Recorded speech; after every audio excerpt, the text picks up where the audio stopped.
Let's go and move with life. Let it go. Something new tonight. Let's go and move with life. Let it go.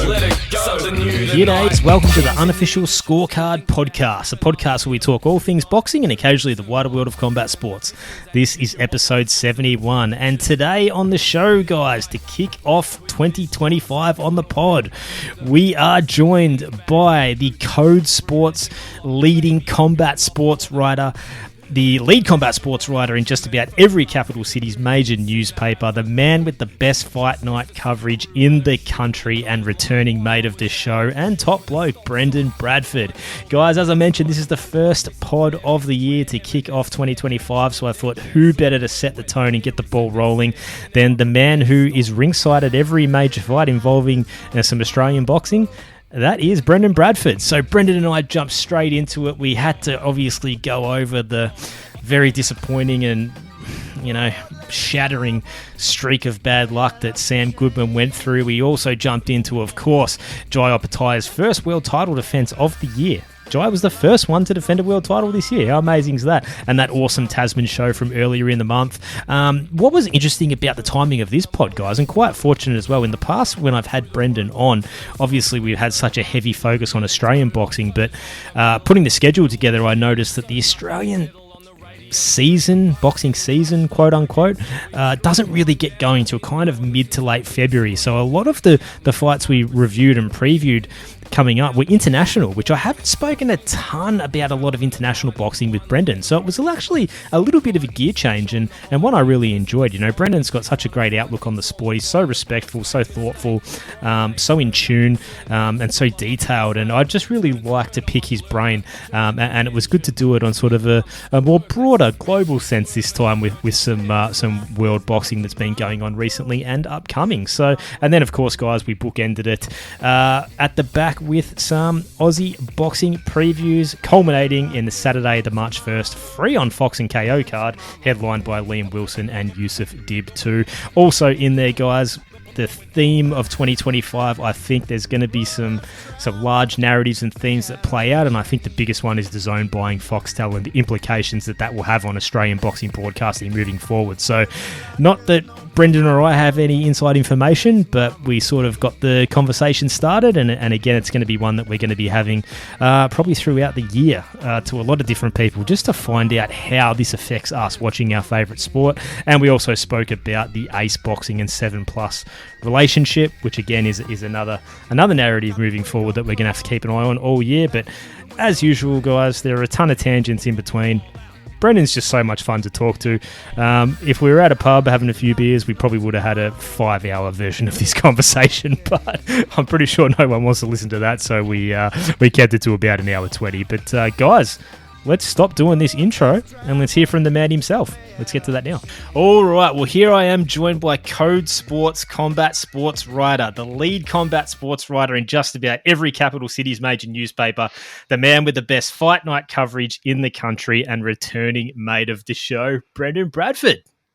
Awesome to be back. Oh, man, what an intro. That's the first time I think I've been on, and we've got video capabilities. We're on YouTube now as well, so that's exciting. And it's been a while since I've been to a fight, so itching to get back into it too. Well, mate, last time you were on, you were coming live from Vegas in the media room for Zoo Fundora, right. I think? Yeah. So, mate. Oh, man, that seems like a long time ago. Sometimes it's the Horden Pavilion, sometimes it's Vegas, but that's boxing, isn't it? So. Yeah. It's funny, I went to... So it was... Oh, this was late last year. It was... I was in New York for covering the UFC, and I did just like a mad day trip to Dallas to cover Tyson, Jake Paul. Did the UFC, and then the following Wednesday, so like 3 days later, I was at Penrith Leagues Club for what should have been Tyson Pedro's fight with Chris Terzievsky, and ended up being Paulo Alcuso and Clay Waterman. But yeah, it was funny. It's gone from AT&T Stadium, 80,000. The next night at Madison Square Garden to, I don't know how many people were at Penrith Leagues, but yeah, just the diehards out there for that one. Well, mate, that is a great segue because I didn't even write this down on the little notes rundown that I do.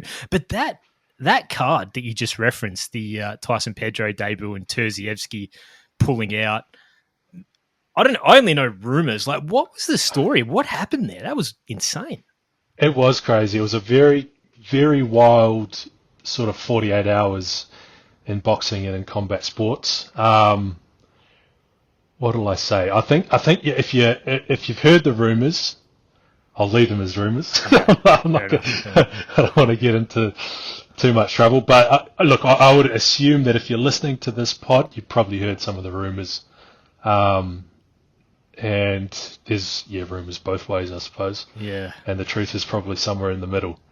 But I think Pedro's back on, I forget the date, late February, 22nd potentially, against an American. I think that is the plan. Back at Penrith, late Feb. I think it's the 22nd. I might have that date wrong. It's the 26th, I think. 26th. Yeah. 26th. It's JNI Promotions, isn't it? That's the one. Yeah. Yep.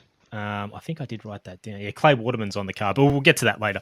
But okay. So sometimes the rumors are kind of true. But anyway, no pressure. But, we'll make a start because there's a ton to get to, as we were talking about just before we hit the record button, Brendan. So I always find the easiest way to do it is to just go chronologically. So before we actually get to the fights, it is kind of chronologically, but last year, unfortunately, Sam Goodman has found himself in a little bit of an unfortunate streak of bad luck. And I think you were actually present at the sparring session the first time he got cut. Like, what can you sort of tell us about it, mate? We all hear the disappointment and we've read the stories and stuff like that, but seeing it firsthand, like, what a moment! Oh, it was a front row seat just to heartbreak, really. It was his last spar. I think he was down for maybe 6 or 8 rounds. I forget the guy's name. He's an English fighter. Trains a lot, spars a lot with Nick Ball. So good English fighter. I can't remember the guy's name. I think maybe it was probably 4 or 5 rounds in. There was a big crowd. Like, it was his last sort of sparring session, and he was supposed to leave for Japan the next day. So there was sort of, I think, St. George Dragons coach Shane Flanagan was there, Kyle Flanagan was there, a couple of local sort of sports figures in the mix. There's probably 30 odd people come down to sort of see Sammy Goodman in his last thing and sort of send him off, I guess, to go and fight Naoya Inoue. This was early December, by the way, so this was the first one, and then. He they got into an exchange, and the sparring partner knew straight away, like, he could obviously see sort of something's cut open, and I think Sam initially, you get hit, but you don't really know how bad it is, so he wanted to keep going, and the guy just said, "No, mate, have a look at that. He's got headgear on. He's just," and he turns around, I'm standing like right there, just blood all down his face, and sorry, Brendan. Was it a punch? Was it an elbow? Like, did you see what actually caused the initial? I didn't see what it was, and then we were looking back. So Fox Sports had their camera there, and so he was filming the whole thing. And even on watching it back, it's hard to make out what it was. At one point, I thought it was just a really wild head clash, where his head's gone sort of up under the. He's wearing headgear, so it comes down, and it's just got caught under there. But then there is a punch or two that it could possibly be as well. So I think it was a punch, and just like really awkward sort of angle, or maybe the way that the headgear come into the boxing glove as contact was made, something, because it wasn't, cuts around here pretty common, but it was like right sort of on the eyelid, up in there. Man. So just a freak sort of thing, and. It was immediately obvious to sort of everyone that this is not good. Brian Wilmot was there, obviously one of the best cutmen in Australia. Him and Stephen Edwards, probably the top two. He was there, had a look at it. He was trying to give reassuring words. We can glue it back up and you'll be right, and blah blah blah. Alan Saunders, the doctor, I think that's his name. People know him. You would have seen him if you watched enough fights. He was there, sort of saying the same thing. We can sew it up and you'll be right to go. But you sort of 5 to 10 minutes later, it came down to Sam's manager, Pete Matrevsky, Baby Pete, and probably his coach Joel Keegan as well. Just sort of said, no, you can't risk it, can't fight like this. We're gonna have to pull you. That's when it really sank in, and he was icing it, sitting on the stairwell at sort of the entrance to the gym. Just obviously, broke down in tears, and he thinks at that time his dream of fighting for a world title and the biggest payday he would get, he thinks it's just gone up in smoke. So, very confronting as well. Like it's, you just come and watch fights, and it's not really life or death, but this was big payday, chance of a lifetime sort of thing gone up in smoke. So really crazy couple of hours, man. And do you know the circumstances that led to it reopening again weeks later? So I was actually on leave. So I was on holiday most of January, right? So I was back home in New Zealand and just, I don't know, making lunch or something. And I saw a message pop up on my phone. I saw the name on the message, and I was like, that is only really bad news. Like, that person is not messaging me right now with good news. How's the holiday going, mate? Yeah. And then like another 2 popped up from other people, like, mates and journos and stuff. And then I was like, I'm not even going to look at that. I'd got my flights and accommodation booked the day before to go to the rescheduled fight. And I was like, that can't be good. And it's got to be to do with Sam Goodman. I can't think of whatever else it is, unless someone's died. And then, saw my boss messaging me and said, oh, mate, sorry, Japan's off. Sam's cut again. Oh, my God. So I was like, oh, okay. So I actually don't know. I think what I gather is that perhaps after he got cut, he doesn't do any sparring for the better part of a month as the thing heals. I wouldn't be surprised. I don't know if this happened or not. Like, I've heard they weren't doing any sparring and it was just a freak sort of elbow as they were moving.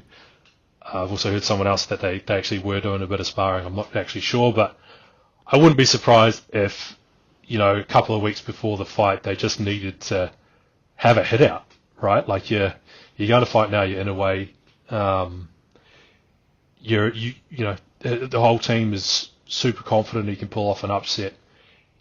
I wouldn't be surprised if they just thought, look, we just want one spar just to make sure we can get through, get some sense of maybe timing, that kind of stuff, even make sure that the cut's not going to open up within 30 seconds once you step in the ring, and then goes again. I wouldn't be surprised if that was the case.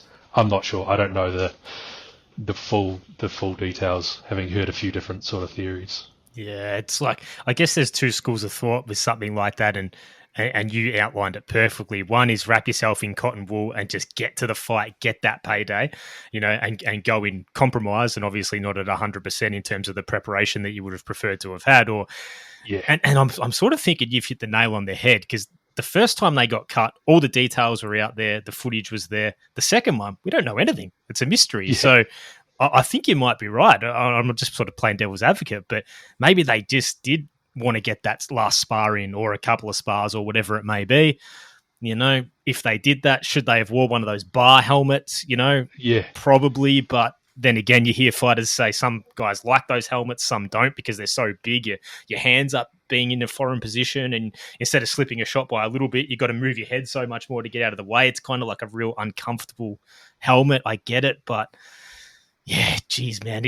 And you said it too, that payday is just gone. And you pull out twice, you're not going to get a third. It's tough, right? Yeah. So unforgiving. Yeah.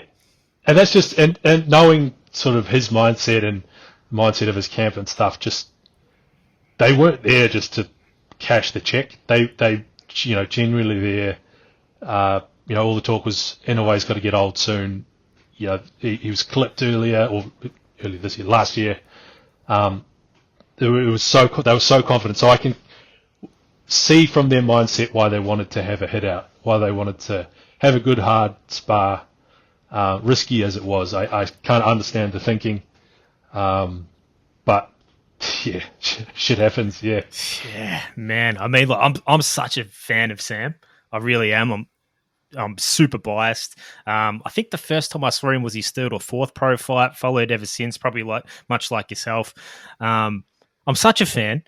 I got a message from my old man maybe a couple of weeks ago or last year, whenever it was, because he loves true crime podcasts and stuff. And I think you were on it too. You and Sam were on True Crime Guys. Yeah. Gary Jublin. Yeah. So my old man, he must have been listening to this pod, and he goes, "Mate, I thought you've always claimed to have made up the ghost." And I go, "Yeah, I did." And he goes, "Well, I just listened to this pod, and Sam reckons it's some American writer that did it." I was like, "What the hell? Oh. Come on, Sam. Give an obscure Australian podcaster some credit, man. Like, I'm a fan." We need to right the wrong there. I reckon. I don't know who the journo was, but I reckon he's listened to the pod. And he's taken that as his own. Man, we need to put that on the record and say that you gave him the ghost nickname. he's the ghost because his feet are so good. He's standing right in front of you, but you just don't know where he is. He's not there. Yeah. It's a couple of pods back. People can check it out. It's on the record. But anyway, I'm such a fan of Sam. But the brutal, harsh reality is, with the cut opening up again, as we've sort of described and theorized, maybe the reasons it did happen. We still don't know. It's all conjecture. But overseas, this is such a bad look. Yeah. Overseas, they're saying things like, "Oh, what are these idiots? We always knew Australian boxing was, behind the times. They can't even get themselves to the fight. How reckless are these guys?" And I mean, again, as much as a fan I am of Sam, you sort of can't disagree with that either. I hope he gets another shot, but it just is such a bad look and so unfortunate. But I don't want to kick anyone while they're down. He's obviously, completely devastated, and fair enough. But yeah, it's just unfortunate all around. There's really not any positive to pull out of that situation at all, which sucks. But it is tough, and I can sort of understand the overseas thinking as well. Like, just why would you do it? Why would you risk it, right? Like, I get that as well. So, I think, May, June, hoping for a comeback for Sam. Oh, okay. But then sort of, it's boxing, like, there's so many what ifs, right? Like, does Inoue go up? Are there going to be vacant titles on the line? I think, I won't put it on the record, but one of the governing bodies, I can't remember if it's the WBO or the IBF, are happy to leave Sam's number one to get the next shot if Inoue goes up at a vacant title. But it's boxing, right? Like, things can change so fast. But there's still hopes that Sam could fight for one of the vacant titles if Inoue moves up. Yeah, we'll see. Yeah, well, from an Australian perspective, we keep our fingers crossed for him that he can get a bit of good luck come out of this really, really tough situation. But we move on and we speak about boxing being unpredictable. We had the first world title fight of the year. Australia's own Jai Opetaia was supposed to be fighting Hussein Sin-Cara, who broke his ankle like 2 weeks out. So in slips your high school mate, David Nieka. The funny thing, not the funny thing, is the I suppose ironic sort of thing about this is the morning Sam got cut, I was down at the gym, and we went to the cafe about 2 doors down. Some of his team, Sam was at the doctor getting stitched up, and was sitting there, and that's when I found out that Sin-Cara was out. So within the space of 45 minutes, I don't know the timeline of when Sin-Cara pulled out, but within the space of 45 minutes, it was basically 2 Aussies fighting for world titles to Sam pulling out, and we don't know what's happening with Jai. And about, I think it was a month out from that fight as well. So crazy, but David Nieka steps in. He went to Hamilton Boys High School a few years after me. He's a bit younger than I am. Still counts. But still counts. But that was. I think you might have messaged me saying, "Am I torn on this one?" And genuinely, Jai, I've been covering Jai for that long. He's just such a good bloke, and actually did an interview with him. I think it would have been November sometime, or maybe early December, up on the Gold Coast, and yeah, just such a massive fan of Jai Opetaia. But then obviously I've got the hometown New Zealand roots with David Nika as well. So at the end of the day, I just went into that week again. I was off on leave, so I wasn't covering it at all, but just being like, this is cool. Jai, great bloke, awesome fighter, kid from Hamilton fighting for a world title on the Gold Coast. I was going to enjoy it and watch from afar. It was cool in the end, yeah. Man, were you expecting David Nieka to come out as aggressive as he did? I did not expect that. No. I honestly thought, look, Jai's on a different level. I was pretty, comfortable that Jai was going to win. Like I was back home in New Zealand, in Hamilton, so mates of mine that sort of, don't really know boxing, but obviously know Dave. Can he beat this guy? Who's Jai Opetaia? I was like, mate, Jai's a beast. Yeah. Like, he's a monster. Yeah. So I was pretty confident that Jai was going to win, but thought, maybe if Nika can go eight rounds, stay out of trouble, land a couple maybe. He gets on the world scene, he gets noticed, he gets a lot of credit. I didn't think he'd get on the world scene, get noticed, get a lot of credit for coming out swinging like that. So going into the fight, just going, sort of just happy to be here, to getting a fight like that, even better. It was great. It was awesome. Oh, man, that was crazy. Like, I sort of thought pretty similar to you. I was confident in Jai, but I thought the way the fight would play out, I was expecting the first sort of 5 or 6 rounds to be real cagey.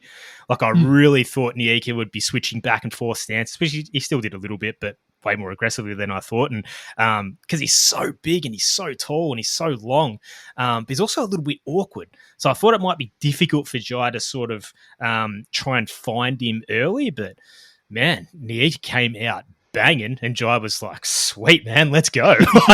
Yeah, it's crazy. And that was, that's the other thing as well, right? Like, Jai's always said, "We can scrap if you want to scrap." Like, I love that. Yeah, he's also probably one of the best technical boxers on the planet.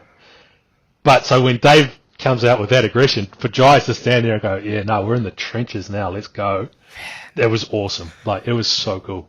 And then the finish as well, it was just devastating, it went viral and all sorts of stuff. But I think, David Nieka now, everyone sort of knows. Hopefully he gets another couple of big spots, big fights overseas, things like that. Just for, it feels like he's going to put on a show, which is, at the end of the day, what you want, right? Yeah. He's a brilliant commentator too, David Nieka. He's fantastic when he's done commentary for the Tasman shows and stuff. But, man, Jai's so real, isn't he?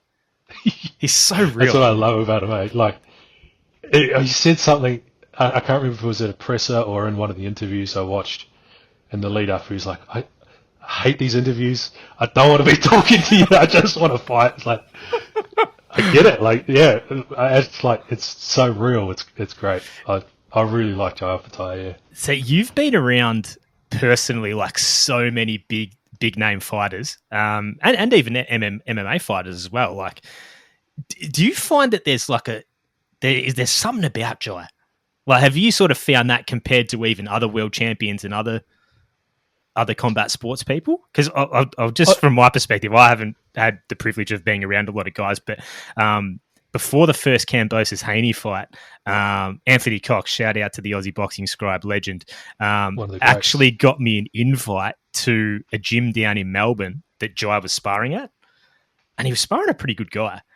And they did 6 rounds, and like I've said it before on the pod, people are probably sick of hearing it, but my mind was blown. Like, I could not take my eyes off this guy, and he was kind of just going through the gears, turned it on when he needed to, went down another couple of gears when he didn't have to, but it was brilliant. It was the most high level sparring I've ever seen. They get out of the ring, and then him and Mark Wilson, they did 12 rounds on the heavy bag, like real hard. And the bags were behind the ring, so I'm facing this way. Another one of my favourite fighters was sparring as well. And I can just hear this heavy bag behind me. I couldn't stop. I didn't watch the sparring. I just watched Jai hit the bag. It was there's something about him. You know what I mean? Anyway, I'm gushing a bit, but do you find that compared to other other world champions and stuff, that there is like Jai's got that it factor sort of thing. Yeah. And I think I've mentioned this to a few people as well. There's something, and it's that vibe. I don't know what it is. It's a vibe of they're so self motivated, like so much self belief. Like it's not an arrogance thing. It's just like when you speak to Jai in fight week, he's just so focused, and it's like someone will ask about Zurdo Ramirez, and he's just like, I don't care. I want to beat this guy up. And I've particularly in the last sort of 12 months when you do these interviews in fight week and stuff, I see it in Jai, where it's just this steely thing. I really felt it in Liam Paro the week he was going to win it in the lead up to fighting Matthias, and Tim Tszyu fight weeks as well. It's the same kind of like just this. There's something about it. And just to go off your sort of gym story there, and I might have told the story on the pod before, but 2020 when Tim Tszyu was fighting Jeff Horn, or preparing to fight Jeff Horn, I was at Sporting News at the time, and we flew up to Queensland, and we got Jeff and Tim training and interview same day.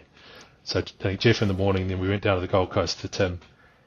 And for Jeff Horn, this was 2020, so 3 years after he'd beaten Pacquiao, he'd been a pro for, I don't know what, sort of 5, 6, 7 years. You know, he'd done everything. He'd sort of achieved everything.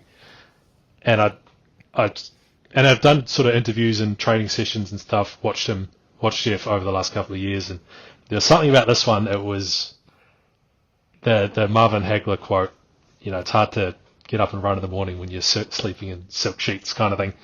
There was just something lacking from the prep for the Pacquiao fights and even the Crawford fight where, yeah, like he'd reached the top. That's what it felt like. And then we went to see Tim the same day train, and it was just like, oh, dude, this guy is a monster. Like he's a mutant. Like he's not even human right now. Like the stuff that they were doing.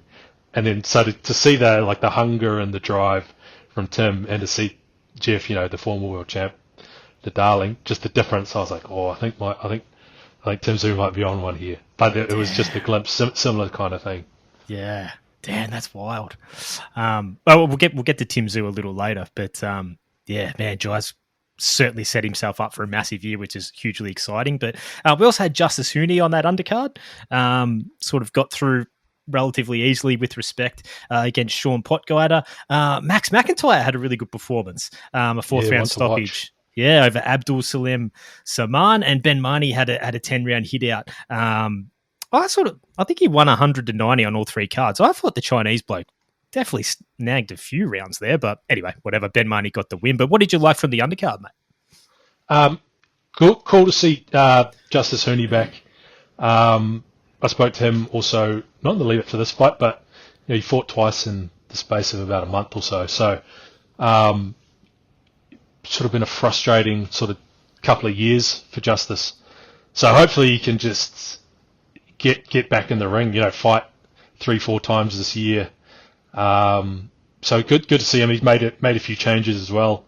I did a story with him that he'd sort of gone back to his old coach and had to have a sort of hard chat with his dad about sort of trying to move away from the coach-athlete relationship and just be father-son for a little while. So it feels like, yeah, with Justice healthy body, number one, but it feels like he's happy as well away from the boxing gym and his personal life, which is great. Because again, just not to sort of sidetrack. I think I always sidetrack when we go for it. Yards, but, this is the pod for it. Justice debuted in an Australian heavyweight title fight, right? Like his professional debut was on TV, so you get pushed so fast so early, especially around all the Olympics hype. So his, you know, when he was ranked within sort of eight fights as a professional, and like, how do you balance that? Like, how do you still keep learning, and how do you even just get opponents when you've got a ranking? And it's just hard to play those two off against each other. Everything becomes harder because you've got this high rank. Everyone sort of obviously knows how good you are or can be. They don't want to risk it. You can't just go fight bums in the street either. So, it was a tough sort of couple of years, I suppose, for Justice. And again, like you have your first couple of fights on TV and you get, main events and pay-per-view and interviews and stuff, and it all, I don't know, but if that was me, I'd be like, oh, this is pretty easy. This is all good. I don't know whether that was the same for him, but again, just hope to see more of him. Cool to see Ben Marnie back in action as well. It's been quiet for a little while, and Max McIntyre, certainly one to watch. He's got a couple of big finishes. I keep saying this year, but 2024. One to keep an eye on for sure. Yeah, and he was so patient, coming off a couple of first-round stoppages where he was so explosive. He was really patient. For a young bloke, I thought that was a great sign too. So, yeah, it was a really fun card from Tasman. So, hopefully with the backing of DAZN and Matchroom, they're pumping a few more out because they've signed a few more guys too. But we'll get on to some more fights in just a tick, Brendan. I just noticed something on BoxRec, which is kind of, I don't know, weird, cool. I don't know what it is, but I think there's some sort of like international 3-round tournament going on. Because on the 12th of January in France, there was 66 fights in a night. What fights? Yeah, 66 3-round fights. So there were 2 first-round stoppages and 2 second-round stoppages. So 62 of them went the distance. Oh, shit.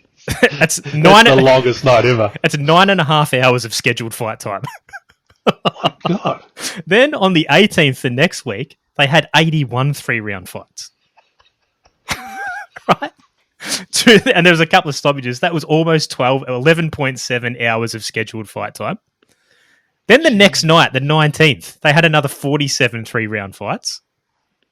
What are they doing over there? I don't know, but in 8 days, I did the maths. It was almost 28 hours of scheduled fight time.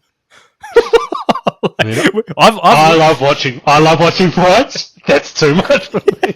I'm leading the charge for these pay-per-views to quicken up and less fights, and but I'm like, I don't want that. That's insane.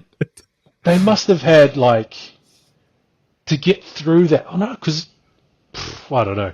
You must have had a couple of rings in the joint, those big amateur sort of tournaments. Yeah. They must have, because that's too much. And imagine you have 78 fights or 81 fights, and then in between every one you have to go to the desk and hear a rugby journalist talk about it. The event would go for 2 weeks.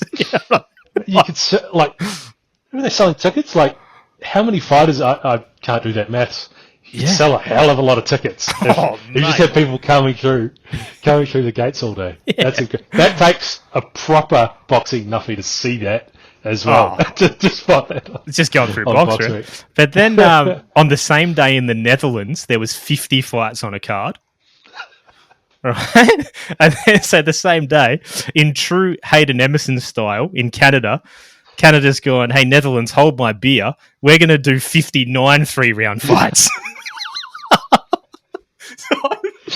So it's I don't know what's happening, awesome. Man. But that's awesome. There must be a 3-round international tournament going on or something. I don't know. I'm trying to think. What are they? I don't know if there's something coming up or a world champs. I don't know. Qualifying things or something. Yeah, I wouldn't have a clue. Mate. Yeah, the other thing that's, I don't know. They're trying to get off. Certain promoters trying to get off the ground is 1-round fights. Oh. I've seen a 1 3-minute round fight, and I've also seen a 3-round fight that is only 1 minute per round. So, okay. In Australia? In Australia, in Sydney. Okay. I'm gonna have to look it up, but yeah, there's all sorts of various different ways to get into boxing, and I reckon if you're a heavyweight, you can get paid just for 3 minutes of work. Well, mate, there's certainly some sort of international movement going on with this 3-round stuff. So, and tons of blokes want to compete in it. It looks like so. Imagine live blogging it all. Oh, Jesus, mate! Imagine if you how do you go to the toilet when you're when you're there live. Like, you need to have a shower halfway through. Like, it's insane. Commentary? Like, is it the same commentators? Oh, how many refs? How many judges do they have? These are great questions. We'll have to look into this. This is why you're a journalist. Why you're a world-class journalist. I just looked at it and went, man, that's crazy. I never thought about it that in depth. But so we'll keep our eyes peeled. There's definitely something brewing, something going on there. But we'll move on to Friday, the 24th of January, which was originally the rescheduled date for Sam the Ghost Goodman. His challenge for the undisputed super bantamweight title against Naoya Inoue. Moved in Yi Jun Kim, Australian-based South Korean. Currently training up in Queensland now. I think you did some of the pre-fight stories on Kim Brennan, because I'd never heard of him. I didn't know anything about him, but certainly a tough but yet endearing background and everything he'd had to go through to get to this point. But he's going up against the best fighter in the world. You know, what can you do? Yeah. But what do you make of that whole situation? Yeah, on short notice too. Yeah. I guess, one perspective is nothing to lose, right? You're going to go fight Naoya Inoue, make I would assume, a decent sort of payday. Go and give it a crack. I don't know whether saying "come on," 4 rounds into fighting Naoya was a great idea, but you gave it a fair go. 4 rounds. That's almost par for the course for many Inoue opponents these days, right? So, an inspiring backstory. I think he was orphaned as a kid, and Mike Altamura, who I think everyone would know, sort of gave a really, really great sort of moving speech or thing at the press conference, which was really cool as well. Just touching on some of the backstory and how he was orphaned and fought out of it and still went on to pretty great things, right? Fighting for all the titles. So absolutely, and again, look, he'll go on, keep fighting, hopefully he made a bit of money and got to feel what it's like to fight Naoya Inoue. Yeah, wow, unbelievable. And as you pointed out, that taking we've obviously spoken about Sam having to pull out for the second time, but on the flip side, Jun Kim gets that call on 2 weeks notice or maybe 10 days or whatever it happened to be, and he was brave enough to say yes. So more power to him, and hopefully there's good things for him in the future. But it was a fantastic fight in the co-main. Jin Sasaki had a 12-round unanimous decision over Japanese journeyman Shoki Sakai, who I'd never heard of Shoki Sakai, but Jin Sasaki is must-watch TV when we are able to watch him on TV. I think Shoki Sakai is something like 28-14 or something like that. So going by his record, you would say a journeyman, but my God, mate, that guy can fight. I would love it to get him out here at welterweight or super lightweight for some of our guys to fight. And I'm not saying all our guys could beat him by any stretch, but he is the thing about Japan, it's so deep with talent. Like, you would just look at that box record and go, Sasaki's going to murk this guy, Yeah. But God, Sakai can fight. Shoki Sakai can fight. Did you happen to see that fight on the? I didn't actually see it. I just tuned in for the main event. Yep. For Inoue, I was a bit salty on it all. Like, I should have been there. Like all week, just like, I should have been in Tokyo right now. But so I almost begrudgingly just tuned in for the Inoue fight. But like you say, like 29-14 and 3 now. But when you sort of understand Japanese boxing at the moment, I can only sort of imagine the fights that he's at. 18-1 for Sasaki. That's good. Knowing the guys he's fighting and the level that they're at. So 29-14, it just, you see that record and you think, he's fighting in Japan. This is a guy that's probably going to say yes to fighting anyone. Still got 29 wins, so you know he can fight. And like you say, I didn't see the fight, but it sounds like he can certainly throw down. So again, it's one of those ones. I think we've spoken about it before. Is like, don't judge every fighter by the box record, because you never know. You never know how they got there, really. Yeah, absolutely. So I'm hoping we see Shoki Sakai's name coming up on some sort of Australian show poster in the coming future, because he would be a fantastic asset to have over here for our guys. And we'll move on. Did you see on Sunday, the 26th of January, the Diego Pacheco and Andy Cruz doubleheader? No, I didn't watch that. I saw some of the build up or the aftermath. Was there Andy Davis? Who do you have a run-in with? Yeah, Keyshawn. Keyshawn, eh? Yeah. That's the thing I saw. Keyshawn hates him, eh? That's one I get around. yes, I want to see that fight ASAP. That professional rematch, that'd be so good. But we'll jump to yesterday's fights. We're recording this on a Monday. It was kind of the return of like the big American pay-per-view, which for so many years was where all the big fights were, and Saudi Arabia's kind of changes. So it was almost like nostalgic to get an American pay-per-view. And it's at such a great time for us in Australia too, starting at lunchtime. But we had David Benavidez with the unanimous decision victory over David Morrell. Cool Boy Steph now going by scooter. Stephen Fulton dominating Brandon Figueroa. Did not see that coming. Pitbull, Isaac Cruz, and Angel Fierro with a 10-round slugfest. I didn't see the first fight. Jesus Ramos Jr. and Jason Rosario. I only saw the last three. But mate, what a banger! How much fun was that to watch? What a way to sort of kick off, I suppose, the American pay-per-view year, I suppose. And I was talking to someone else this morning, actually, just going from. Let's say what you want about what the Saudis are doing, but there's very little atmosphere in Riyadh. Have you been to a Saudi card yet? No, I never have. Okay. Been to a couple of UFCs in Abu Dhabi, but even there, there's vibe there. But the Riyadh, there's just not. I don't know what it is. That they just haven't got that part of it quite right yet. So to get a big fight in Vegas, it felt like a big fight. Jesus Ramos, Jason Rosario, they're completely one-sided. Ramos maybe even could have finished it a couple of rounds earlier. Yeah, it was very, very one-sided. And then early fight of the year contender, Cruz Fierro. Everyone had said, this has got fight of the night written all over it. And it bloody lived up to it. It showed a few, I think, limitations for Pitbull. I think, when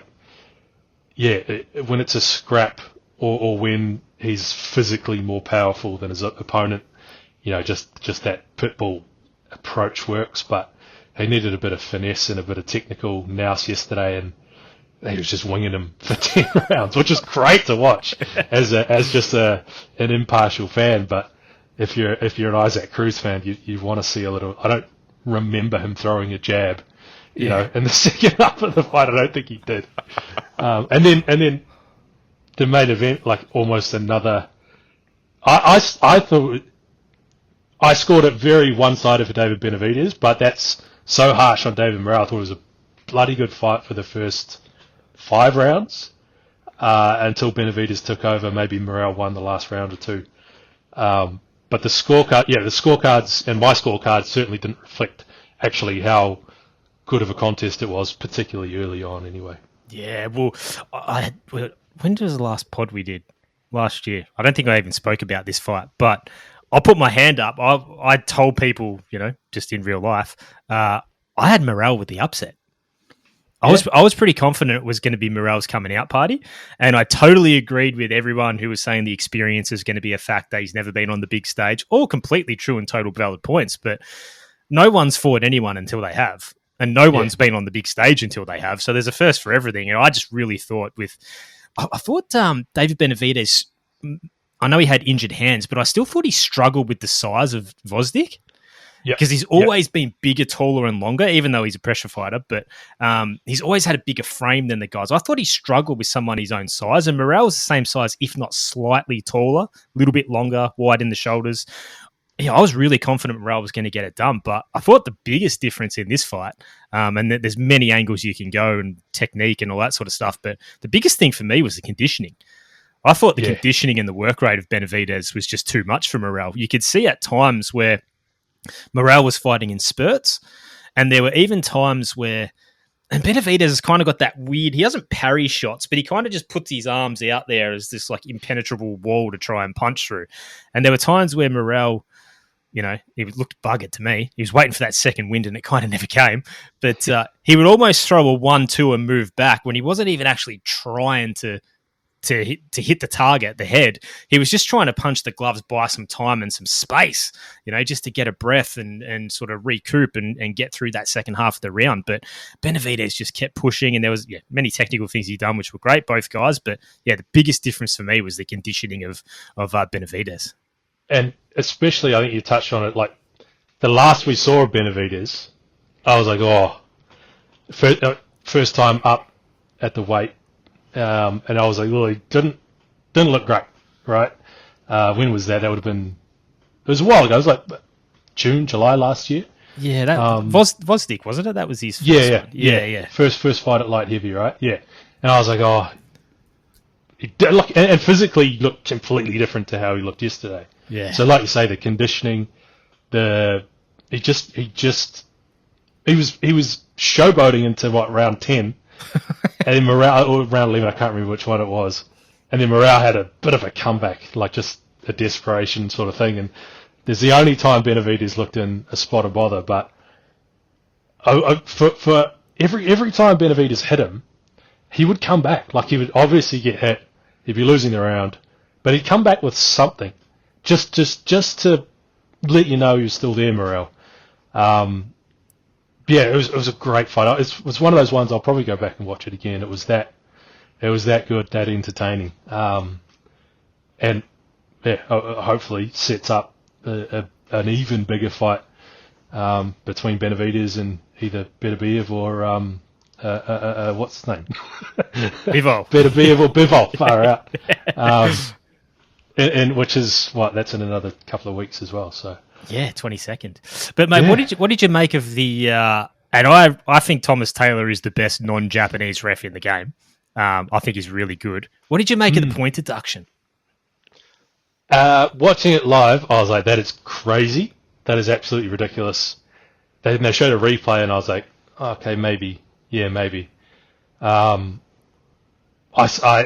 still lean towards it was an overreaction. But less like angry about it. I was after I watched the replay. But I certainly think, I don't think it should have been a point deduction at all. Yeah, I was the same. I was actually pretty outraged, but because Benavidez threw the first one after the bell. So that's where I can sort of see. I was like, Benavidez was still going. Benavidez was attacking him.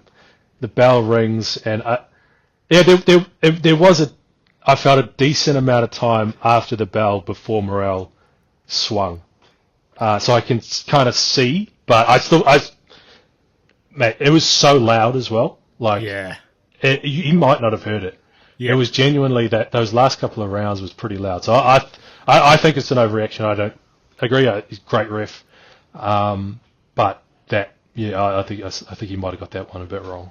Yeah, but also didn't.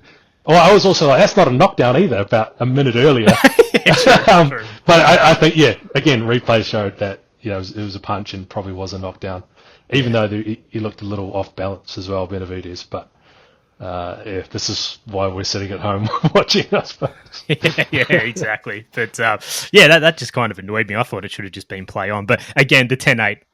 Wasn't going to make any difference on the cards. I thought Benavidez was clearly ahead, so it's all kind of it didn't affect the outcome, which is the main thing. I was actually surprised that two of those cards were 115, 112. I thought not there's anything wrong with it. Like a couple of those early rounds were genuinely competitive, but I did think it was going to be a clear 118s, 119s all round kind of thing. I was the same. Closer than I thought. Yeah, when they had the 7-5, I was like, what? But, I mean, it always looks different up close, so I wouldn't know. But mate, cool boy Steph, Stephen Fulton in that co-main. Most of the boxing world was writing him off, and, I mean, I wouldn't say I was writing him off, but I was certainly thought the career momentum was on Figueroa's side. But yeah, absolutely fantastic performance. Did you see that coming? Yeah, no, I didn't see it coming at all. I was very much in the camp of, this is Brandon Figueroa's fight. I assumed he was going to win, and and it's a springboard kind of fight for him. And then Steph Fulton walks out in jorts and Timberland. And I'm like, oh man, what a way to go, man. He's about to go and lose, looking like he's come off the construction site. Yeah. And then he goes and puts on that performance. Not particularly close. Not, it was. There's a case he won every tremendous. round. Yeah. Again, another one where I'm just looking at the scores now. 2 116, 112, and a 117, 111. Again, I thought could be 119, 119s, 118s. Yeah, absolutely. Incredible performance, and one of those guys following. I always find it interesting to see what happens after guys fight in a way. We were talking about in a way just before, and maybe there's life left in Steph Fulton still. Yeah, going by that performance, absolutely. I think he's training with Bozy Ennis now as well. So he's got great fighters around him. Andy Cruz is in that camp also, and I saw a lot of people. It's on Twitter, so who knows? But social media, and people were saying after the weigh-in, Cool Boy doesn't look good. He's not really cut up and defined. We don't think he can carry the weight and all that sort of stuff. And I didn't really have an opinion either way. But then you look at how, what played out in the fight, which I didn't predict or see coming. But he seemed so comfortable at every range. He wasn't rocked. He never breathed heavy. And I was just sort of thinking about it afterwards, and I'm like, I reckon they did, tons of sparring for this camp. It wouldn't surprise me if Bozy Ennis was like, mate, forget this strength and conditioning, mate. It's not bodybuilding. We're going old school. You're going to run in the morning and box in the afternoon, Johnny Lewis style. You know what I mean? Because he was so comfortable. Brandon Figueroa was a rough guy, and he started to sort of get portions of the rounds on his terms later in the fight, as Cool Boy was kind of slowing down a little bit, but still doing enough to win the rounds, I thought. But Fulton was just so comfortable there, whereas the first fight, you could tell he was uncomfortable there. So whatever they did in preparation was absolutely sensational. And I can't wait to see what's next for Stephen Fulton. Yeah, looking forward to his next fight day kit as well, and boots. Well, next time he needs a tool belt. Yeah. A hard hat as well. Yeah, he's got maybe some high vis as he walks out. Exactly. A couple of travellers in the esky for afterwards. Commit. You got to commit fully. So. But Brendan, if it's all right, mate, there's just a couple of things. We'll get into some fights to preview for the rest of the month coming up shortly. But there's a couple of things just related to Aussie boxing I wanted to throw at you just to get your thoughts on. It's hard to get answers on these things, and I can't think of anyone that is more sort of connected to the game than you are, so hopefully you can shed a bit of light. But everyone was a little bit surprised, myself included, when on which one of the No Limit cards is it? Anyway, where there was a hell of a lot of ace boxing fighters at the press conference when it got announced, and we all started scratching our heads going, oh, what's going on here? Ace Boxing had a terrific year with the Premier Boxing Series on 7+. Some awesome fights, awesome shows. I thought it was nothing but a success. And then you start to, think, well, why are Ace putting some of their best fighters on a rival network or promotion? It leads to the natural question, what is the status of Ace's relationship with 7+? I'm not 100% sure, but I know that they're doing, it's almost like a co-promotion with No Limit to have their fights and fighters on Fox Sports on that platform. So basically, that's what it's March 1, right? That the Liam Wilson Yui Dib card up in Brisbane. Yes. For all intents and purposes, it's an Ace show. I think that they're doing all the all that production that you see at an Ace show. That's what they're doing. And in terms of cross promotion, it's No Limit and Fox Sports. They've got to be airing it.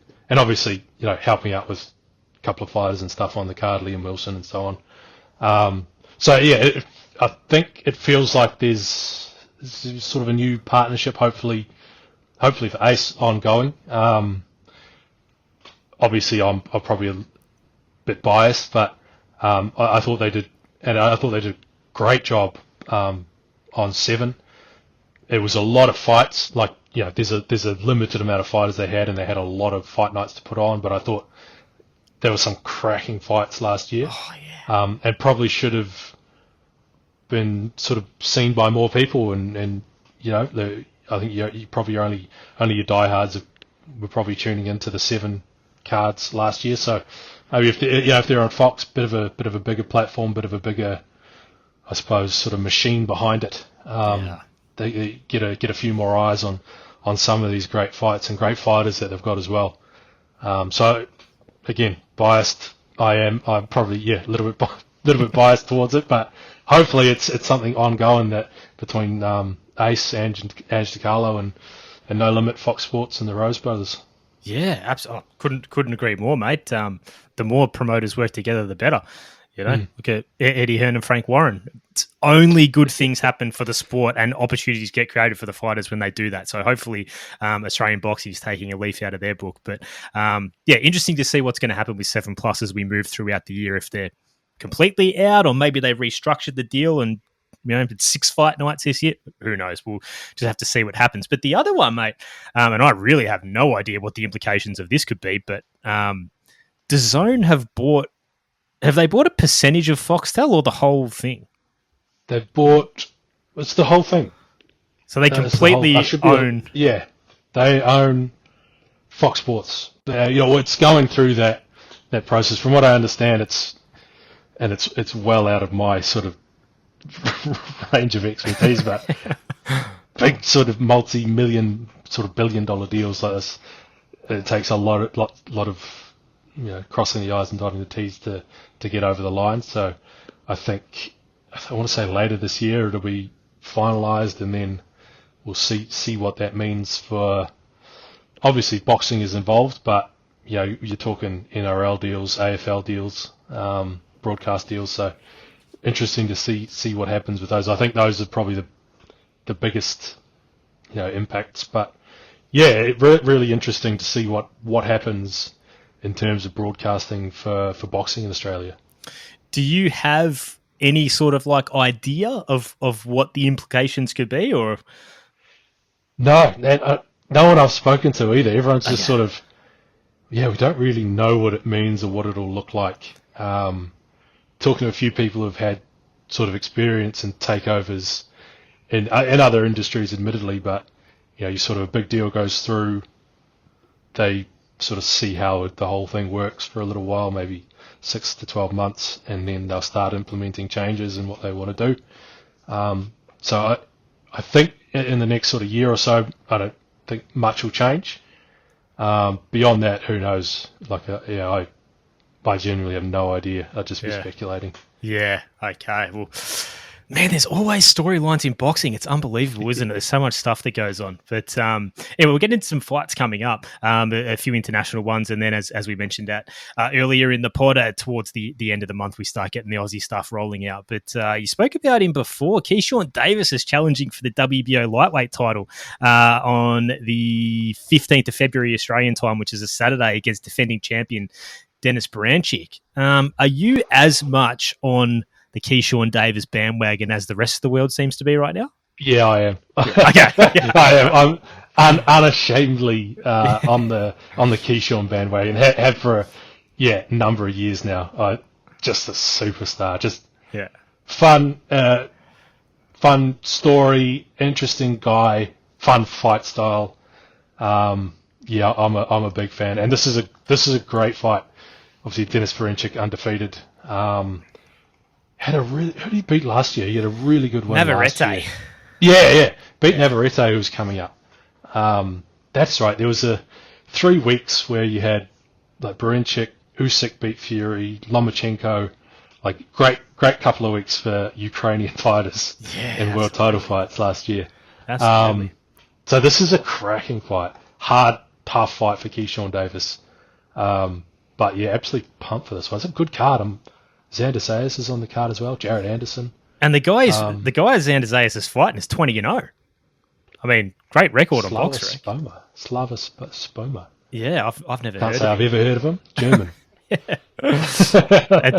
And Abdullah Mason. Talk about being on bandwagons. He's on the card. seems to be fighting a pretty good guy, who last Great time card. out lost to Rolly Romero. So I don't know anything. I doubt we'd be getting it on TV here, but we might have to fire up the radios and give that one a listen on Saturday the 15th, because that's a can't miss card on paper. There's Nico Ali Walsh on the card. Yeah. Keyshawn Davis's brother too. I think he's on the card as well. I didn't even get that a far great down. card. Yeah, I think it's his brother. That's cool. I hadn't actually looked at the full card. It's a cracker. Yeah, no, for sure. Hit him up to try and get it on TV here. Yeah, I know, absolutely. But I'm not quite as high on Keyshawn as everyone else is. I think there's been a bit of an overreaction, especially with that last fight with Gustavo Lemus, who, like, Lemus just served himself up on a plate to, the way he fought to Keyshawn. Like, you can't do that with someone's countering ability and the eye that Keyshawn has, and he just, did what he did. But credit to Keyshawn, because he snapped it straight off the table. He got served up to him, but he ate it too. So you still got to take it, right? Yeah. Yeah. So, but I do like this matchup. But is Keyshawn like right up at that top end, the pointy end of the division yet? I'm not sure, but this fight's going to tell us a lot. So, and as you pointed out, it's a great all over card. So hopefully we can will that into existence for Fox Sports to pick up for us. But we'll see how we go. And we got the next day, Sunday, the 16th of February in the UK, a really interesting fight here, which could have implications for some Australian talent. Jack Catterall, sort of the uncrowned champion of that weight class the last couple of years, when he should have got that decision over Josh Taylor originally. He's fighting Arnold Barboza Jr. for the WBO interim super lightweight title. I know Barboza Jr.'s last fight was pretty lackluster against Jose Ramirez, but I'm keen on that, and I wouldn't be surprised if we see Liam Parrow in with the winner or the loser. Yeah. Have you been keeping an eye on Jack Catterall the last couple of years, Brendan? Since who did he? Yeah, he lost to Josh Taylor the first time round. Is when, and then obviously the rematch last year, 2024. So only a sort of a recent sort of ban. But when Liam Parrow was in the mix, and it was Parrow Catterall. I don't know how. They were linked for years. It seemed like, didn't it? Never happened. Yeah. He fought. That's right. He fought Dara Foley as well. Yeah. He was busy the last couple of years, wasn't he? Interesting fight. Really interesting fight. Interesting to see what happens next with Parrow. But certainly, he'll be keeping a close eye on that one.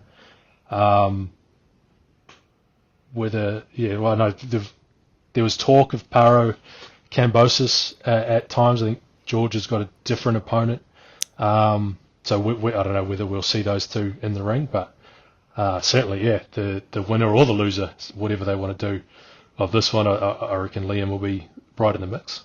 Yeah, absolutely. So not only a good fight, but extra Australian implications. So it always piques my interest a little bit more as well. And just a quick shout out, Friday the 21st of February, a local fight show down in Melbourne. Kai Hodgson, 4-0, four knockouts, all in the third round, interestingly enough, is fighting the Indian fighter Lovepreet, who's 5-6, won his first 5 fights in India, lost the next 6, which were all in the UK. But massive shout out to Kai, and best of luck coming up. Hopefully there's a stream available for that, but those things tend to happen the week of, or sometimes even the day of the fight. Broadcast details for the smaller shows, so we'll keep our eyes peeled. But good luck to Kai for that upcoming fight. But we'll move on to Sunday, the 23rd of February. You already spoke about it earlier, Brendan, and some are saying, and I am no historian, so I'm not going to weigh in on this argument, the best card ever. I reckon it's got to be. It's got to be up there in the mix. I'm pretty sure it's Dan Rayfield has strong opinions on this, going back to... What doesn't he have a strong opinion on? Yeah, that's true. Going back to some of the Don King cards of the early 90s and late 80s, where they were just stacked. It's kind of crazy. You go back and look at some of the, especially the Mike Tyson fights, and you see some of the guys on the undercards, and it's like, whoa. But this has got to be right up there. Like, this is incredible. Well, mate, I'll just list it so people know what we're talking about, and then we'll get your thoughts on it. But obviously, well, hopefully, with how injury-prone Benavidez is, it happens. But the scheduled rematch of Artur Beterbiev and Dimitri Bivol. Daniel Dubois is fighting Joseph Parker, which I am not writing Parker off in that fight. We'll get to that. Carlos Adames is fighting Hamza Shiraz. Virgil Ortiz is fighting Israel Madrimov. Shakur Stevenson is fighting Floyd Schofield. Joshua Buatsi is fighting Callum Smith. And Zayli Zhang is fighting Ajit Kabayel. Just in terms of not running order, Brendan, but in terms of like most pumped to, not least pumped, because we're sort of pumped about it all, where does it sort of sit in the hierarchy for you? Fight by fight. Like, look at these fights. Almost all of those fights could be main event in their own right, and on a different card on another night. I'm pumped for the rematch, but I'm mostly pumped for Joseph Parker, Daniel Dubois. Yeah. Joe, again, I'm probably more biased towards Joseph Parker than any other fighter in the world. Just the Kiwi connection, the heavyweight thing. What Joseph did last year, was incredible. Well, I say last year. It was late 23 and then 24. The incredible comeback beats Wilder, beats Zhang, and thrown, catapulted back into world title contention. And I haven't looked at the odds, I suppose, but what Daniel Dubois did to Joshua, I'm assuming he's the favourite going into it. But I'm riding with Joe on this one. I think he's, just speaking to him over the last sort of couple of years ahead of some of the fights. He fought down in Melbourne. He's made a few changes away from the ring in terms of diet and training. This is the fight I'm tuning in for this card. Really, this is my main event for this one. But Virgil Ortiz Madrimov, like, what a fight! That's a headline fight. Shakur Stevenson would headline if this was back in America. Like, it's what a card, man! What a card! Even Joshua Buatsi, Callum Smith, I'm pumped for. That's a great fight. I love that fight. But to your point on Joseph Parker, this fight could not come at a better time for him, as you pointed out, this streak of momentum. And, Dubois is a huge puncher, but so was Deontay Wilder, and so was Zayli Zhang. So it's like nothing that, is Dubois' delivery system better? I would probably say so. So that presents its own challenges, but it's not like he's going to be shocked by a big puncher. And him and Andy Lee seem to have really hit a good groove now. I'm pretty biased too, not as biased as you on this one, Brendan, but I reckon Parker's a real chance here. I would not be surprised at all with a win. Yeah, absolutely. And when Dubois jumped in the ring after Usyk beat Fury, and I was like, hang on here, you got a bit of a task ahead of you before you start looking at this, a rematch with Usyk. Again, it could be, is he looking past Parker, for all the belts and all the money in an Usyk rematch? Maybe that could be a factor, but Joseph's a massive chance. Absolutely, but that is a brilliant card.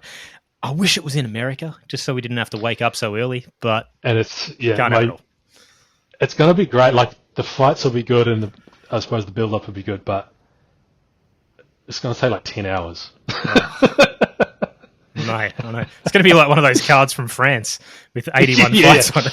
You might as well put about seven of those 3-rounders in between some of these fights, so they're going to give away cheap and whatever. Yeah, I'd rather watch a 3-rounder in between fights than bloody hearing every pundit on the world's bloody commentary on the fight we just saw. But anyway, that's it was the Madrimov Crawford fight. Even though it was in LA, and it just took hours because it was a good card as well. Yeah, some great fighting. Pitbull was on the card. Who else? They made it the co-main. It's pretty cool. Maybe that was Pitbull, but it was a good card. Yeah. But they just dragged it out, and it was like, I swear there was about an hour in between the co-main and the main event. And by the time Crawford finished, I was like, I don't even care about this. I mean, it was dark. It was dark when I started watching this, and now it's afternoon. Yeah. It's almost dark again. It's crazy. Like these marathon cards. I guess that's kind of the way Turkey likes it. I guess he's funding these things, so he gets it the way he wants. But yeah, I'd love to see him. That's what I loved about the PBS when Ace just give us the fight. Do your little presentation at the start, then we don't need to see anything else besides the ring or a video package for the rest of the show. Pump these things out like an amateur show and let us get on with our lives. But I am complaining really badly about watching too much of my favourite sport. So, whatever. But we'll see how we go. Yeah, but that is an absolute banging card. But the next day, Monday, the 24th of February, talking about banging cards, we got Junto Nakatani back defending his WBC bantamweight title against David Cuella Contreras, who's 28-0 with 18 knockouts, but he's never fought outside Mexico. I've never seen him, but his record and his nationality would suggest that he's going to be pretty tough. Is it enough for Junto? Who knows? We'll see how we go. A really good fight. Seiya Tsumi's fighting Daigo Higa, defending his WBA bantamweight title. A rare time where someone coming off a loss gets another world title shot, but that was such a great fight with who's the guy that beat Jason? Shiki Takai. So I actually don't mind that. And in Japan, they sort of get away with a little bit more, but for good reason. And more interestingly enough, Jason Maloney is back against the Japanese superstar Tenshin Nasukawa, where biased Aussies from the Oceanic region. So we'll start there. What were your thoughts when you saw Jason landed the Tenshin fight, who I think is only 5-0 at this point, Tenshin? 5-0, but has super experience in kickboxing, right? I think so. Yeah. Awesome for Jason. Like, there's been times for both of them, sort of, and you would think at this time right now, Andrew, I don't know what he's got coming up, but there've been times with both brothers where it's like, oh, is that it? Or robberies, things like this, just things not going their way. So really stoked that Jason's getting a big fight on a big card as well back in Tokyo. They seem to be superstars over there, right? Which is awesome. So really stoked for Jason to get this one. And Monday fights the best. Like it's so good. It's like free boxing. Yeah, absolutely. I like Jason big in this fight, but the thing that worries me, the Japanese really don't miss. They love throwing their guys in early, and they always get it right. Yeah, I'm a believer in Jason for sure. I'm going with sort of, the larger opinion of everyone else and the masses as well. I think it's too early for Tenshin. I don't think he has enough experience, but similar to what I said about Dave Morrell, I thought it was going to be his coming out party.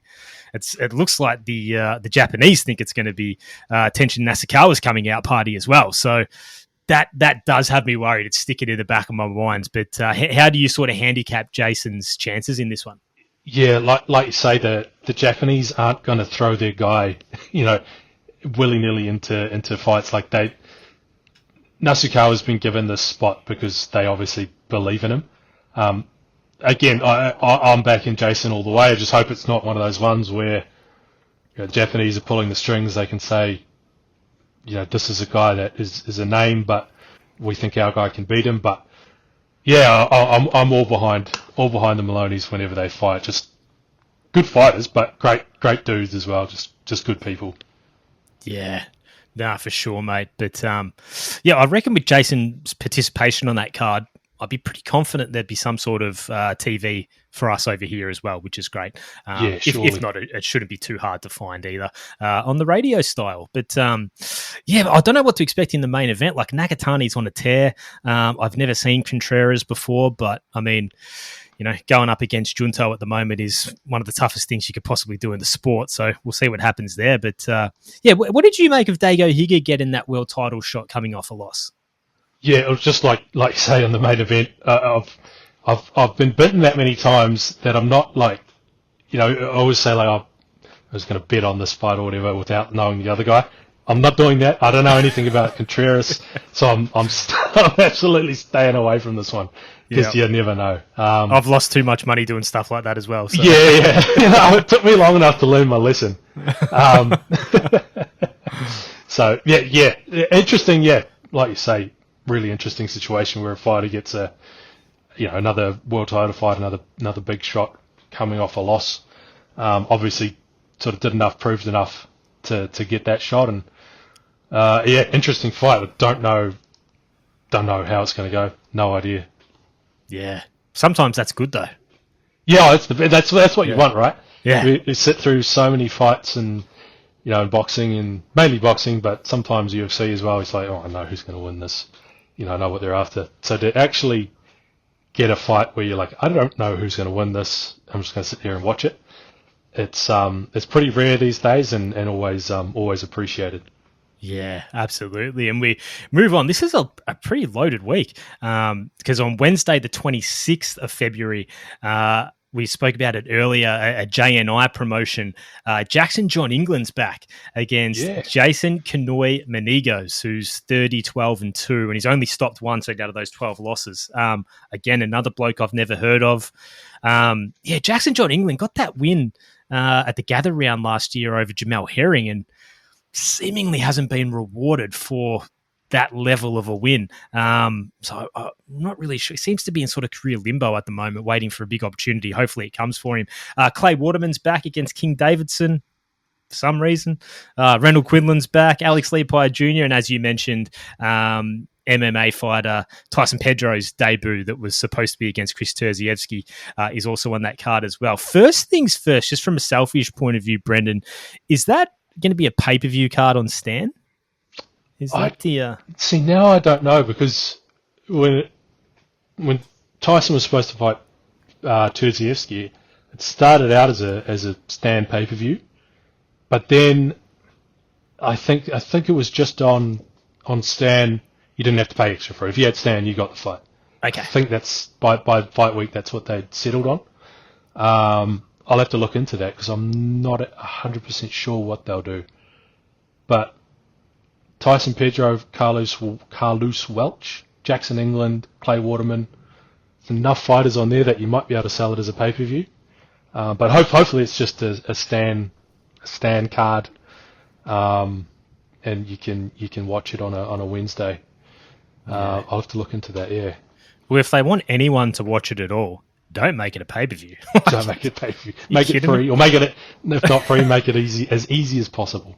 Yeah, well, see, I thought it was still pay-per-view, so I didn't end up actually being able to watch that card, which had Paulo Wakuzo and Clay Waterman. I've never seen that fight, which is a shame because I was, talk about career limbo. What is going on with all the momentum that Paulo Wakuzo had is just evaporated. Unbelievable, but that's a conversation for another pod. But we'll see what happens there. But like you said, there are some interesting fights with some interesting names there. A couple. Let's just hope it's easily accessible because, we want to be able to watch these fights. Yeah. But and we'll finish up with this card as well, Brendan, here on Saturday, March the 1st. Kind of breaking the rules and going into the next month, which I tried not to do, but it's one day, so whatever. Free on Fox and KO. This is the card we were talking about earlier with a lot of ace fighters on it. It's sensational. Liam Wilson and Yusuf Dib too. Jalen Tate's fighting John Manu, which is a sensational fight. Jalen Tate stepping up to super lightweight. Vegas Larfield's back against Gui Ming Lee. Jack Bowen looks to be in a really tough fight against, I don't know if you're looking at this name as well, but I'm going to have a crack at it, Brendan. Abul Khair Shegalayev, who I think is 9-0, but looks to be pretty tough, Uzbekistan or something like that. All Action Machine Nicola Costello is back against Brianna Harrison. Kira Rustin is fighting Silvini Nawai, and it's the pro debut of Shannon Davey. I love everything about this card. As you mentioned, the fact that it's free and accessible to everyone is excellent. And the more people that can see it, the better. This is how you actually build the sport and get more fans to come and watch. So, I love it.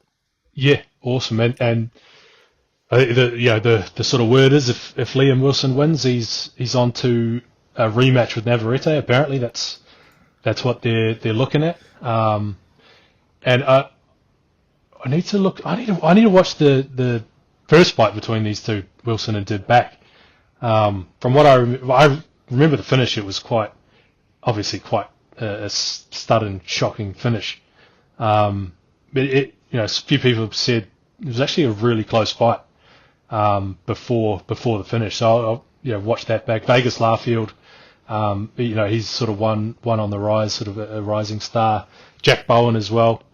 Kira Rustin is definitely one to watch. You would have seen him on those ace cards last year. Shannon Davey, straight off the Olympics into a pro debut too. So, a lot to like about this card, and I suppose just shows what you can do what happens when ace and sort of no promoters are able to work together and put on fights like this and fighters like this for everyone to watch. Yeah, absolutely. And, mate, I did lie a little bit. One more thing for you. It was recently confirmed yesterday, very convenient timing, that No Limit dropped the news during the fights. But Tim Tszyu is back, and he's fighting Joey Spencer. You like the fight, mate? Do you think it's the appropriate step for Tim bouncing back after those 2 losses? It feels like it is. Again, I don't know much about Joey Spencer. But it feels like the kind of level of fight that you would take after, a few setbacks last year. Word is, I think still Newcastle is still the front runner. There's talk it could be over in Vegas on a Fundora undercard. It might even be interstate. Oh. They haven't quite locked it in, but Newcastle definitely the strong front runner. Joey Spencer, his only loss is to Jesus Ramos, who fought yesterday, beat Jason Rosario, and who looks like a real prospect. And again, you don't want to be just going straight into Virgil Ortiz or someone like this or Majumov. Yeah, you come back, have a couple of fights or a fight or 2 back in Australia, rebuild that confidence, get some of that momentum back, and then go on and try and take on the world again. But this is what you do. This is the next step. He's training back in Sydney, back at the gym in Rockdale for this one, sort of taking it back to where it all started, I suppose, is how you'd put it. So interesting to see, I suppose, what he looks like when fight comes around and what the reaction is too, because Australian sports fans can be a fickle bunch. Hopefully the Tim Tszyu train continues on, and he bounces back after a couple of setbacks last year. I actually spoke to Johnny Lewis last week about Tim and his career and what happens next, and he said, look, mate, strike the Fundora fight, basically, because it's a split decision. He almost won it, and he couldn't see for most of it. I think sort of the world knows how good he was after that. Yes, the Murtazalayev fight was a setback, a speed bump, but he'll be back, and Johnny Lewis is pretty confident that he'll be back on the world stage sooner or later. So first steps early April, 6th I think, 6th or the 9th. Step 1 back on the road back. Yeah, well, mate, I completely agree with your thoughts on is it the appropriate step. I think it's exactly the appropriate step. Guys, when they take a couple of losses, they still want to stay at the same level they were at and have another opportunity and all that type of thing. But the reality of the situation is 2 losses, the circumstances are what they are, but it's 2 hours. You have to take a step down on the rung of the ladder, and this seems like PBC are still happy to work with him and maintain that relationship by, I guess, the Joey Spencer fight happening at all, which is a pretty positive indication for the rest of Tim's career. But I agree totally with you. The perfect step down with respect to Joey Spencer, and hopefully Tim comes back firing. But it's going to be interesting because you never know what Tim Tszyu you're going to get until he jumps in the ring. It's is he going to be that calculated tactician like he was against Mendoza, or is he going to be an all-out psychopath like he was against Murtazalayev and others, and Terminator mode like Terrell Gaucher? We just don't know. So yeah, hopefully it's more of the Brian Mendoza version than the others we spoke about. But whenever Tim fights in this country, it's big business, and no doubt you'll be ringside covering it as you always do, expertly on Fight Night, Brendan. But just to finish up, mate, what's coming up personally for you in the next couple of months, boxing related? Boxing related. What have we got? The first, I suppose it'll be the. Actually, you know what? It'll be Joseph Park. I'll try and do a few things around Joe in the lead up to that fight. First one domestically, I suppose, with Liam Wilson. The Wilson did fight, or we'll try and get out to the Tyson Pedro fight in Penrith in a couple of weeks. First things first, though. This week, it's Monday. We're talking now. The UFC's in Sydney this weekend, so the next sort of 6 days is all UFC. So. Hopefully no sort of breaking boxing news over the next little bit, because I'll be tied up for a little while. But getting ready to launch into a big sort of 2025. Again, I know you don't like to get out of the muck that we're in, but I can't not mention the absolute shock of Brock Jarvis, Keith Thurman coming up in March. I think I messaged you. I might have, when someone told me, I was like, oh, you got that wrong.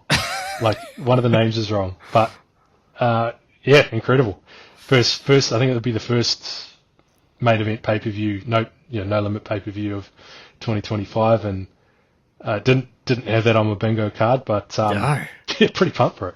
No, and, I'm sure the debate will be had in coming pods further down the track. Should that be a pay-per-view? Absolutely not, but whatever. I blame Foxtel for all that. But, that's I'm not trying to get you implicated in my negativity and my vendetta against Foxtel. But, I don't know what was weirder, the actual fight being announced or their awkward as hell trash talk to each other at that press conference.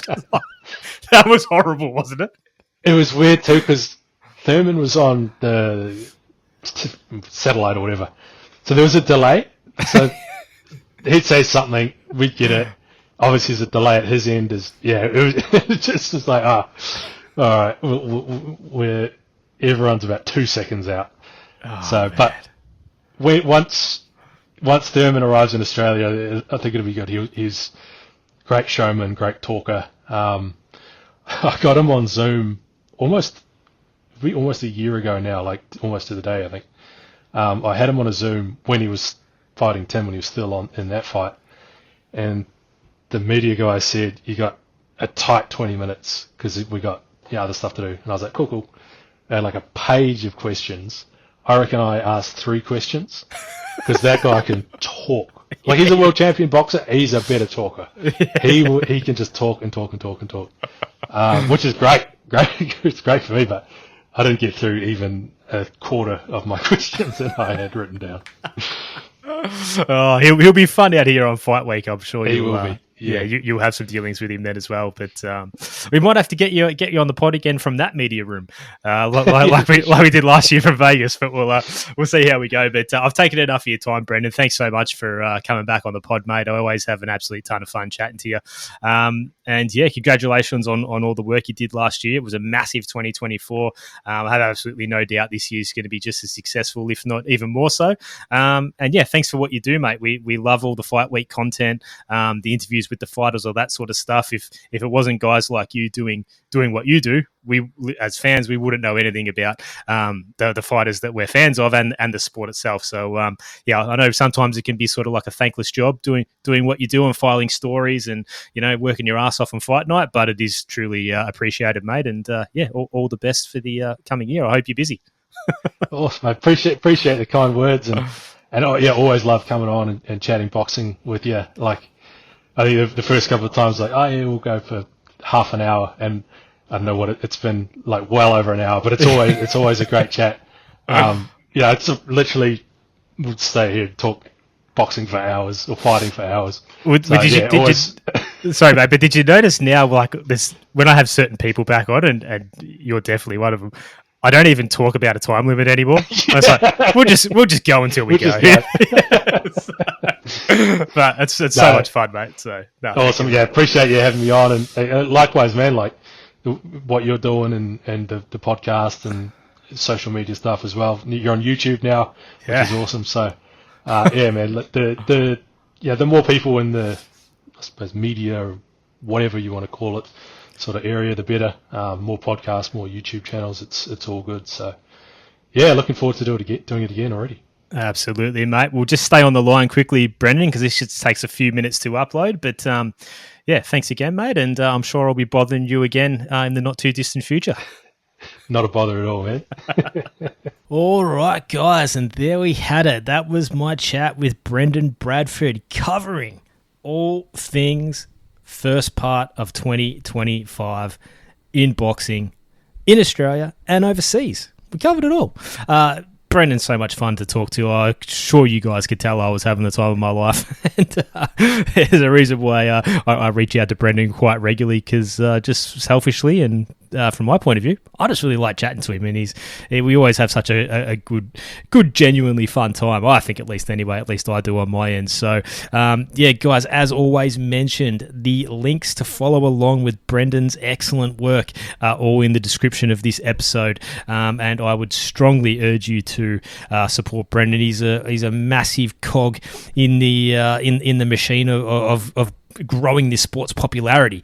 You know, he's literally doing the on-ground work to get this sport into more people's eyeballs, and that can only be a good thing for the sport itself, the fighters, and us, the fans. It'll only increase the accessibility of our favourite sport. So yeah, I would strongly urge you to get on board with Brendan, and not only would you be doing a great thing for boxing, but you'd also be supporting a good bloke. So yeah, if you want to do that, those links are in the description of this episode. So guys, first pod for the year.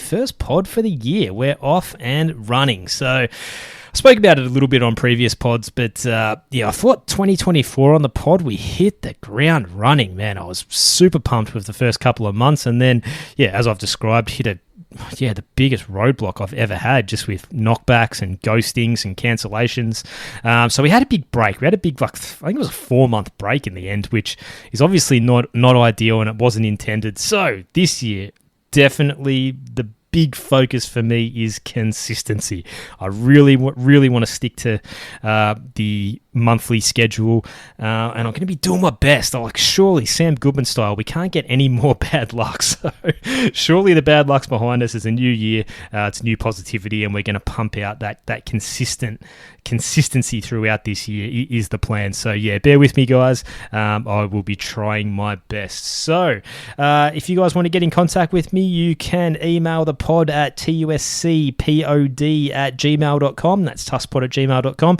If you want to throw a tweet at me, you can do that at delivery_man2. We've also got the Insta page and also the YouTube page now as well, guys, if you want to leave a comment or whatever.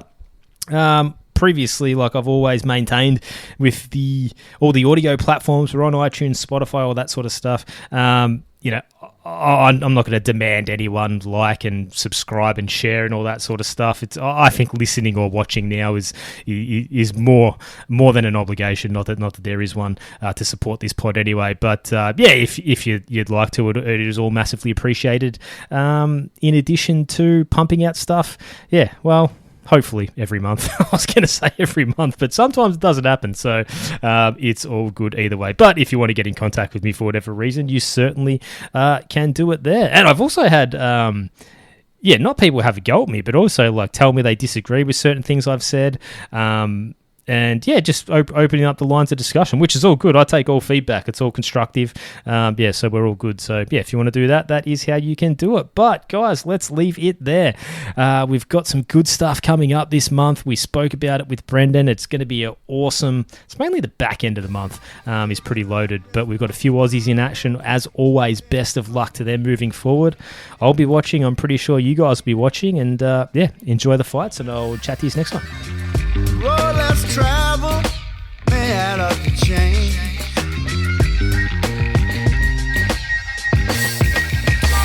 Living like there's no tomorrow, then tomorrow came.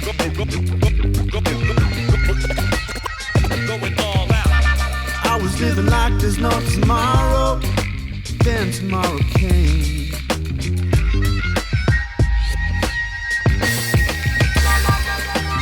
I got the wake-up call, laughing through the window frame.